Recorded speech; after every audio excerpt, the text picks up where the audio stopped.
Ini aku nggak detail dibahas. Nah, kalau udah jalan nih, tandanya udah jalan kayak gimana? Ini udah berubah jadi dua. Tadi kan di atas satu.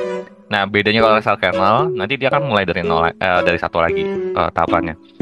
Baru kita nyiapin functionnya buat jalanin, baru kita jalanin proses scraping. Nah, kalau aku jalanin ini akan lama banget karena memang ada tahapan-tahapan yang dilakukan kayak misalkan jedanya aja setiap kita nge-scrap itu kan 2 detik.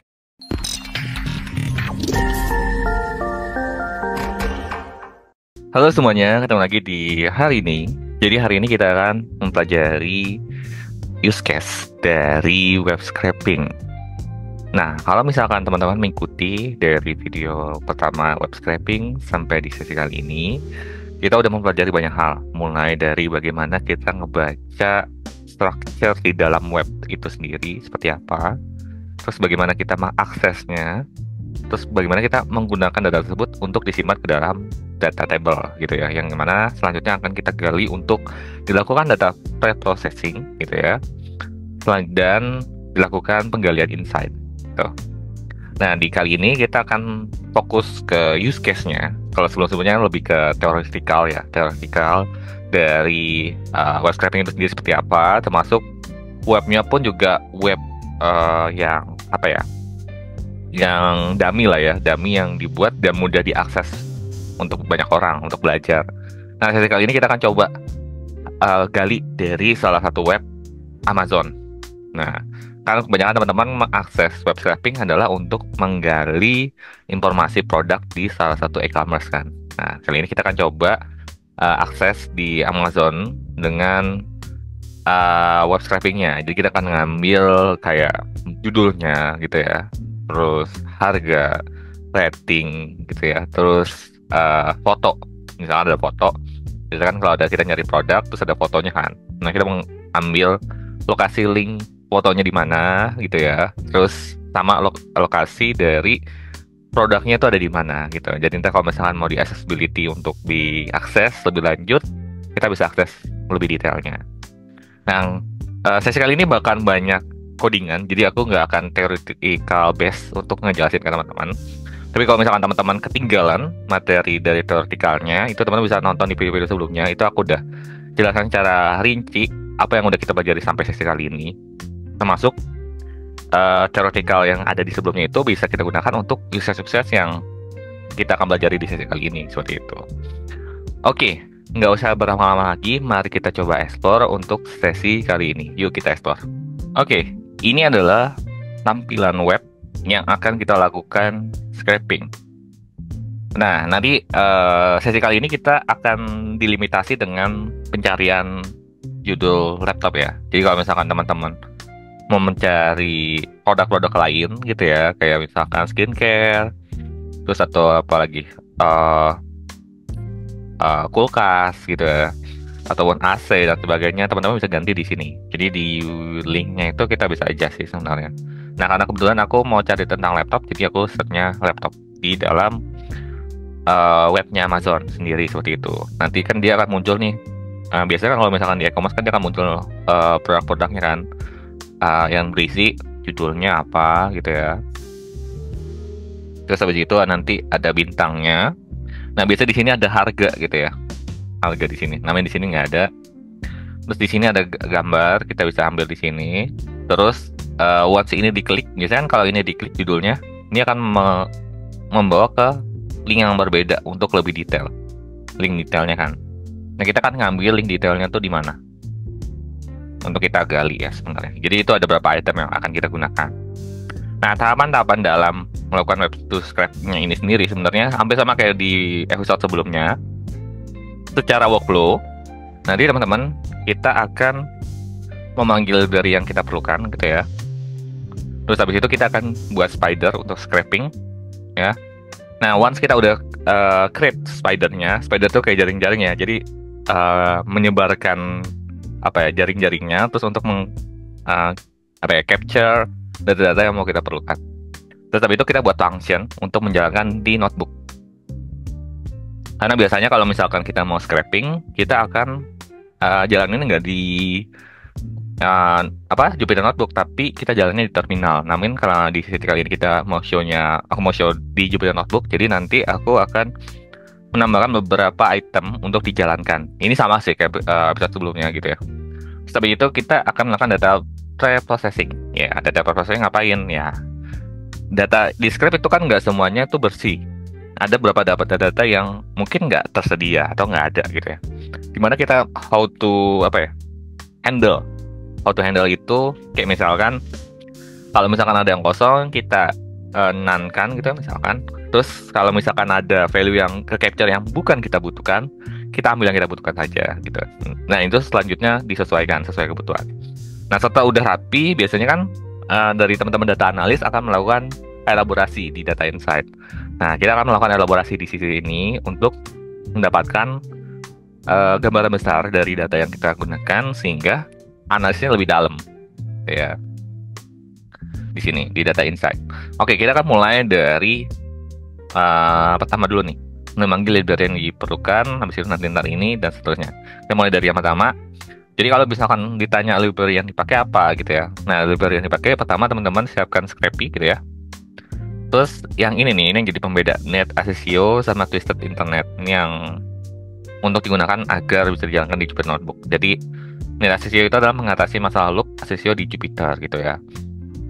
Nah, NetAssisio.apply itu mengaktifkan NetAssisio-nya itu sendiri gitu ya. Nah, terus result ini bukan library, tapi ini adalah salah satu variabel yang akan kita gunakan untuk menyimpan hasil scraping yang sudah kita buat seperti itu. Nah, kalau scraping ini ya ini buat nge-scrap datanya itu sendiri gitu ya. Tapi ketika kita menyiapkan ini scraping, kita siapkan juga scraping crawler. Nah, scraping crawler ini buat meng-crawl data web-web yang akan kita lakukan scraping gitu. Nah, ini akan digunakan untuk ngebuat kelas. Jadi kita akan ngebuat kelas. Kelas itu akan dipanggil dan akan dilakukan penggalian data dari situ. Nah, kalau kita sudah siapkan, nah kalau bagi teman-teman yang pas jalanin ini error gitu ya, pastikan teman-teman menginstal library yang dibutuhkan. Karena di Jupyter Notebook kalau misalnya teman-teman jalan di lokal gitu ya, nggak semuanya terinstall. Jadi pastikan semuanya terinstall terlebih dahulu agar proses penyiapan library-nya bisa jalan dengan sempurna seperti itu. Oke, setelah library siap, kita akan lanjutkan ke scraping-nya. Nah, di scraping kita akan ngebuat namanya classes Amazon Spider gitu ya. Di Amazon Spider itu kita akan menggunakan scrapy.spider gitu ya. Kita akan spider scrapy. Di sini aku namain dari kelasnya itu adalah Amazon gitu ya. Web yang mau aku gunakan adalah amazon.com. Nah, di sini nih teman-teman saja misalnya mau nyari laptop, mau nyari kulkas, misalnya mau nyari apa gitu ya. Dia cari di sini. Nah, biasanya kalau Amazon ini aku udah coba ulik-ulik, dia formatnya gini. Jadi www.amazon.com/s tanya i k-nya sama dengan apa ini. Nah, ini kayak gini. Aku buat kayak gini terus yang dynamic di sini. Nanti kalau misalkan teman-teman mau ini bisa jadi inputan juga monggo di dalam kelasnya. Dan ini inputan dalam kelasnya juga bisa disesuaikan ya. Nah, di dalam menyiapkan scraping, pastikan teman-teman mengidentifikasi custom dari bagaimana mengakses dari web tersebut. Nah, kalau misalkan teman-teman menggunakan MacBook, ini bisa di-copy gitu ya. Yang ini, atau WebKit, bla bla bla, Chrome dan sebagainya gitu ya, Safari dan sebagainya. Nah, di sini aku kasih download delay. Download delay-nya aku kasih 2 agar nggak kelihatan robot yang akses gitu ya. Kan biasanya kalau ada beberapa web, pernah sadar nggak? Kalau kok transisinya cepat banget nih. Nah, ini biasanya dia akan muncul captcha. Nah, sehingga apa yang mau kita gali dari data tersebut malah nggak dapat. Makanya disesuaikan 2 detik kan. Kalau orang kan ngeklik nggak mungkin tek tek tek gitu ya. Tapi ada tahapan. Nah, itu aku menggunakan download delay-nya di 2 gitu ya. Terus randomize download delay-nya true. Jadi nggak downloadnya secara acak, jangan berurutan biar nggak nggak ketahuan bahwa kita adalah robot yang bukan robot sih sebenarnya, kayak codingan yang nge-scrap. Nah, terus di sini ini umumnya aja lah ya, download request header-nya kayak gini. Nah, terus di sini ada cookies enable-nya diaktifkan gitu ya. Terus habis itu request fingerprint implementation, terus HTTP error, jadi izinkan semua kode status HTTP. Jadi kalau misalkan ada error, dia akan muncul error ya. Terus set retry times, jadi kalau misalkan gagal, dia akan menjalankan 3 kali gitu. Teman-teman bisa ulangin kalau misalkan harus dijalankan beberapa kali, ya udah ditulis misalkan 10, 5, 7, terus dikasih timeout. Nah, timeoutnya berapa lama? Ini sini aku kasih 15 detik agar lebih apa namanya bagus lah ya dibacanya. Ini adjustable lah ya, ini angka-angkanya. Terus log levelnya itu buat menyimpan log dari akses dari scrapnya kita seperti itu. Nah, ini tahapan pertama. Kita siapin environment-nya dulu. Gimana kita meng-reach out datanya gitu ya. Once kita udah siapkan, baru kita masuk ke inti dari scraping itu sendiri, yaitu kita akan melakukan parsing. Nah, di dalam parsing aku bikin beberapa step di dalam function-nya gitu ya. Pertama itu aku siapin produk dulu. Nah, produk itu adalah untuk mengecek apakah halamannya terbaca atau enggak. Nah, kalau misalkan teman-teman lihat ya di sini, di dalam sini aku kan mengakses ini kan. Nah, ya, teman-teman perhatikan di sini ya. Di sini aku menuliskan bahwa, bentar, ini aku gedein. Di sini aku nulisin data komponen s search minus result. Jadi aku mau ngambil konten-konten yang ini. Jadi dia akan menghitung ada berapa banyak yang akan tercapture dengan data komponen type as search result di sini. Nah, ini div data komponen type as search result. Jadi dia akan mengambil ini dan seterusnya. Dia akan menghitung semuanya ada berapa yang muncul. Nah, kalau udah muncul dia simpan, terus dia akan melakukan looping, dibaca lebih dalamnya lagi. Jadi kan udah diambil nih, udah di capture nih, yang ini part ini udah di capture sama sistem. Nah, udah di capture, terus kita akan ngambil lebih dalamnya lagi. Pertama title-nya gitu ya, title-nya ini kayak gini. Terus habis itu price ya, harganya. Yang kedua adalah rating ya, ini title, price ya, rating gitu ya.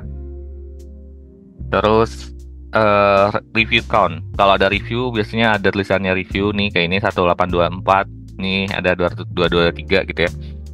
Review count-nya, terus image URL gitu ya. Sama link dari ketika kita mengakses di sini. Seperti itu. Once sudah siap, kita simpan ke dalam result yang udah kita buat di awal.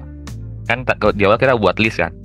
Nah, kita simpan, terus kita baca apa yang menambahkan value judul gitu ya, harga, rating, jumlah review, gambar URL sama URL produk, disimpan ke situ agar bisa digunakan untuk dalam data frame.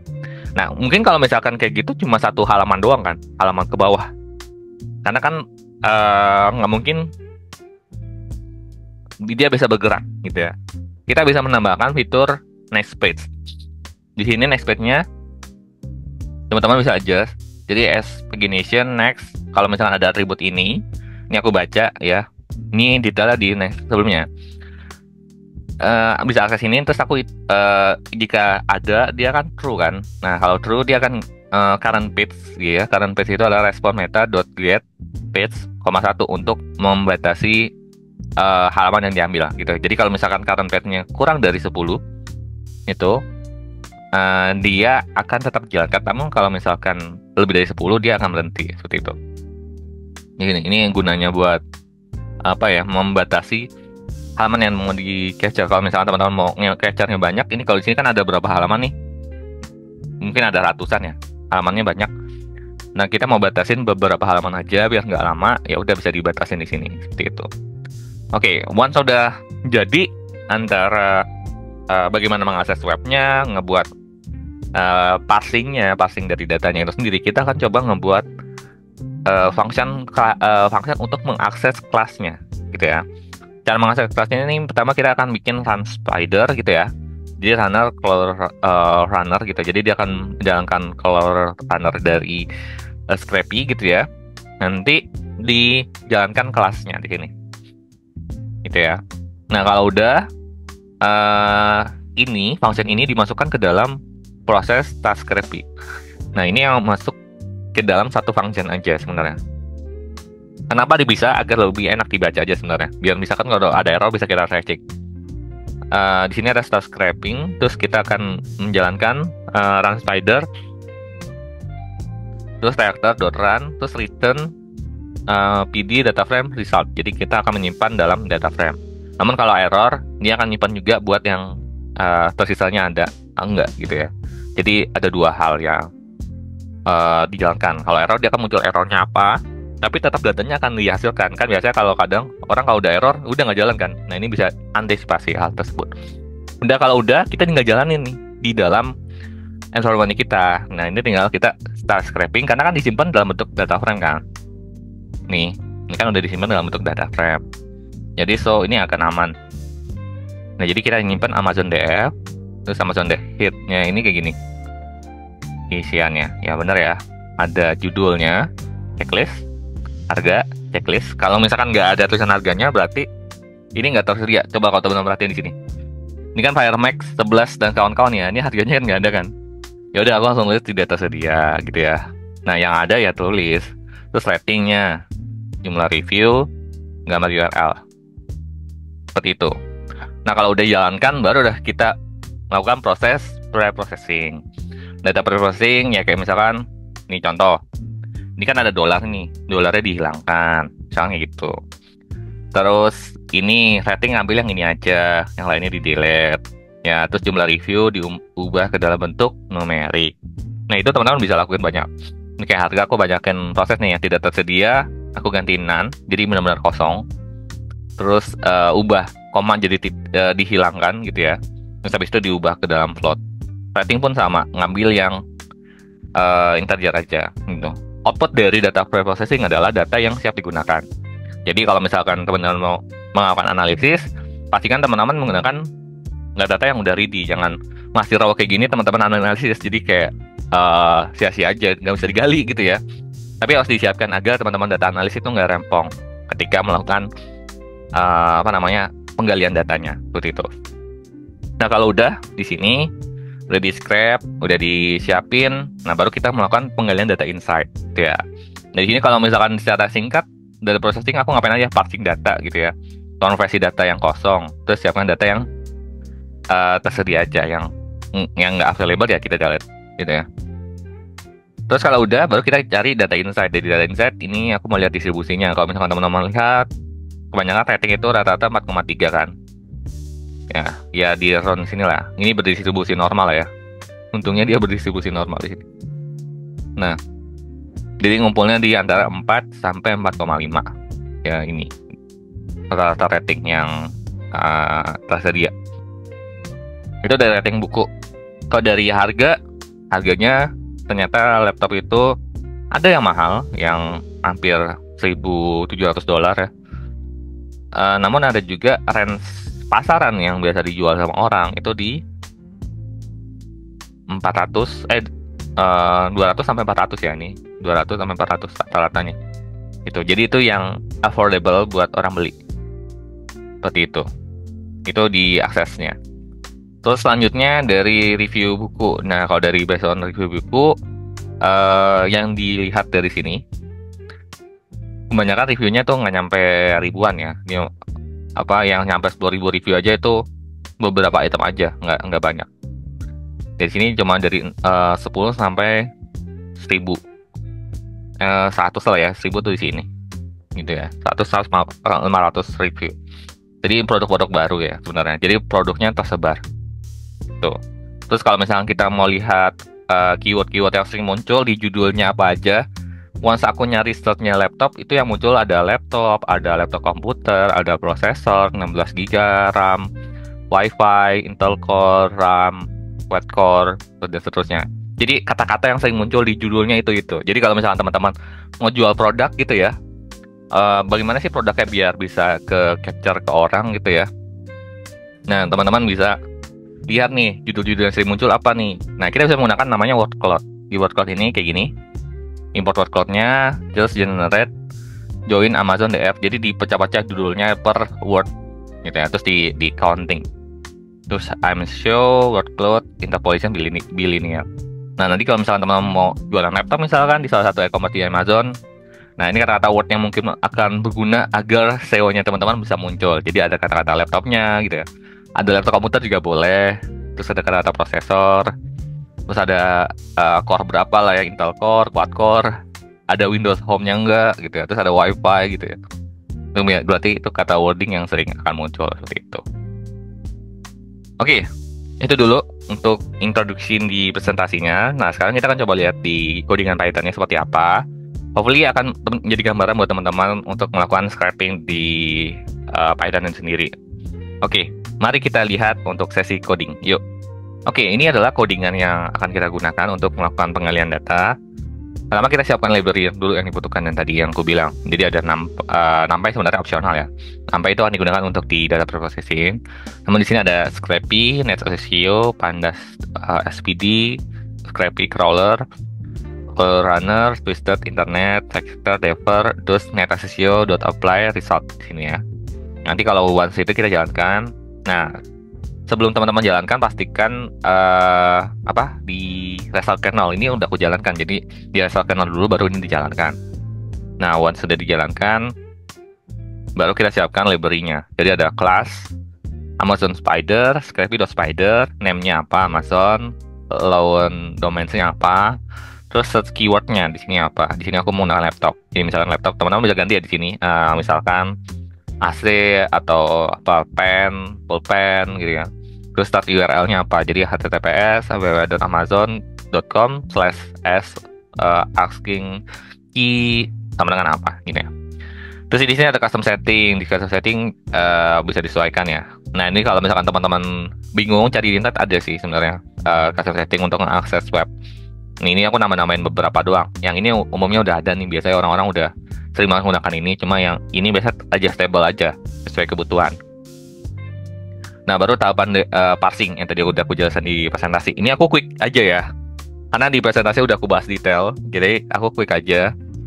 Nanti kalau misalkan teman-teman mau ada codingannya nggak, nanti teman-teman bisa akses di di link infonya YouTube-nya di bawah gitu ya. Nanti biasa ada info di bawah tuh, maksudnya di main header YouTube gitu ya, di YouTube-nya channelnya aku. Terus teman-teman akses di kayak post yang aku buat itu ada link itu yang bisa diakses. Nanti ada repository yang bisa teman-teman akses seperti itu. Atau misalkan kalau enggak, teman-teman bisa reach out aku di kayak media-media sosial di bawah ya. Nah, kalau udah di sini ada parsingnya. Jadi kayak produknya apa gitu ya, terus dibaca title-nya, price, rating, review count-nya, image URL sama produk URL gitu ya. Nanti baru ada buat ngecek next page-nya seperti apa. Ini aku nggak detail dibahas. Nah, kalau udah jalan nih, tandanya udah jalan gimana? Ini udah berubah jadi 2. Tadi kan di atas 1. Nah, bedanya kalau result kernel, nanti dia akan mulai dari 0 dari 1 lagi tahapannya. Baru kita nyiapin functionnya buat jalanin, baru kita jalanin proses scraping. Nah, kalau aku jalanin ini akan lama banget karena memang ada tahapan-tahapan yang dilakukan, kayak misalkan jedanya aja setiap kita nge-scrap itu kan 2 detik gitu ya. Nah, itu akan takes time juga gitu. Jadi kalau misalkan teman-teman menentukan waktu yang akan digunakan untuk melakukan scraping itu akan berbeda-beda seperti itu. Akan mempengaruhi bagaimana teman-teman meng-capture data itu sendiri. Dan pada akhirnya penyesuaian akan di teman-teman lagi gitu ya, kayak penyesuaian mengaksesnya. Nah, kalau misalnya dilihat di sini ada 27 detik 720 mikrosecond. Jadi ini waktu yang dibutuhkan untuk melakukan scraping. Nggak begitu lama sih, ini setengah menit bahkan gitu ya. Nah, kalau udah, ini kan datanya udah kayak gini nih. Udah ada judul, ada harga, ada rating, ada jumlah review, ada gambar, ada URL produk. Kita akan melakukan data pre-processing. Di data pre-processing, kalau aku akan menghilangkan harga yang ini nih, dolar hilang gitu ya, biar diubah menjadi angka gitu. Nah, kalau misalnya teman-teman perhatiin di Amazon DF gitu ya, di sini. Oke, di sini kan semuanya kan. Nah, kalau teman-teman perhatikan, jangan aku short. Nah, di sini kan masih ada koma ya. Nah ini takutnya nggak bisa diubah ke dalam angka di Python, makanya ininya aku hilangkan juga, replace. Nah terus yang harga yang nggak tersedia gitu ya, yang nggak tersedia ini aku ubah ke none aja, karena memang kan aku juga nggak tahu kan, kecuali aku mau input manual. Nah teman-teman kalau mau ngelakuin itu juga nggak apa-apa, cuma kan ada text time yang harus teman-teman lakukan, kayak buka websitenya terus cek, masukin. Nah kalau aku cari tag simple aja lah, kalau kayak nggak ada ya udah di nanya, walaupun sebenarnya harganya ada, harus diklik dulu webnya gitu ya, karena ditunjukin dengan ada rating sama jumlah review. Nggak mungkin ya jumlah reviewnya ada, ratingnya ada, tapi harganya nggak ada gitu ya. Nah kalau mau lihat harganya harus diakses webnya, cuma kan agak text time, jadi aku langsung ubah jadi none. None itu artinya non identified ya, jadi nggak ada, dihilangkan value-nya. Nah kalau udah, baru harganya aku simpan dalam bentuk float. Nanti hasilnya kayak gini. Nah ini kan udah dalam bentuk float. Tandanya dari mana nih? Nah ini ada float kan nih. Nah, tulisan data type-nya tulisannya float gitu. Missingnya 5, jadi bisa identifikasi sesuai yang di sini ya. Di sini tidak tersedia ada 5, berarti missingnya ada 5. Seperti itu. Nah selanjutnya rating. Rating kita handling juga. Rating kita handling, ambil yang di depannya aja. Jadi kayak slash d slash d. Jadi yang kita mau ambil adalah yang integernya aja di situ. Yang ada integernya ini, terus kita ngambil angka yang pertamanya. Nah nanti kalau udah, dia akan seperti ini. Namun kalau misalkan teman-teman perhatikan, di sini masih bentuknya objek kan. Nah kita perlu mengubahnya dalam bentuk numerik. Jadi kita ubah ke numerik. Udah selesai. Sekarang kita handling di jumlah review. Di jumlah review sama, yang koma-komanya kita hilangkan. Terus yang 0 ataupun yang ada tulisan stringnya kita ubah ke dalam none gitu ya, atau missing value lah ibarat kata. Nah udah kayak gini, ini udah dalam bentuk itunya hilang. Terus kita bikin kayak gini. Tadi kalau misalkan dia konten ada huruf atau apa ya, dia langsung ubah ke dalam none gitu ya.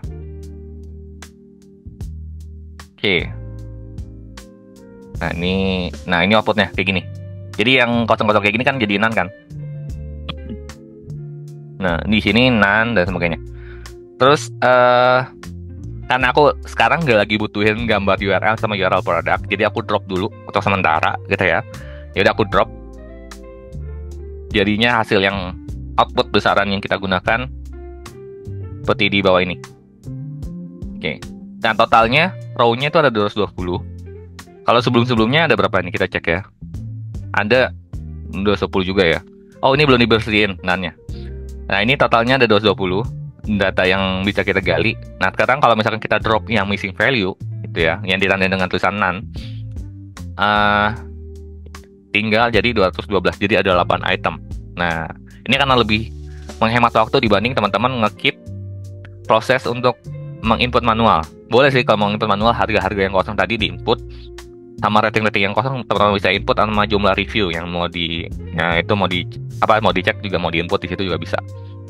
Nah once itu kita short by harga. Kalau short by harga, ini harganya seperti ini ya. Ada rata-rata gaming lah ya, udah 1000-an lebih.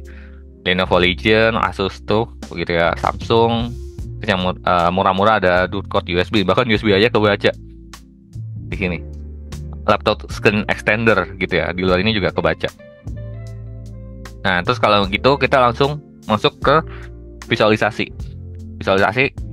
Distribusi rating kayak gini aja, tinggal jalanin, sama tinggal diganti kontennya aja sih di dalamnya ini.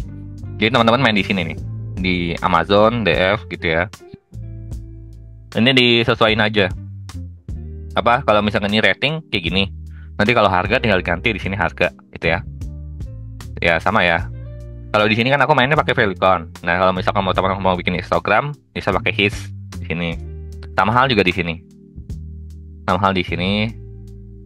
Nah, jumlah review aku balik dulu ke integer, baru bisa dilakukan penggalian countingnya. Ya, di sini sama aku buat histogram. Oke. Nah, kalau word cloud, siapin from word cloud, import word cloud with 800, height-nya 400, word-nya 200 gitu ya. Background color white, generate, di-compile judul-judul dari Amazon, terus kita figure out, terus I'm show, axis-nya off, to show. Nanti hasilnya kayak gini.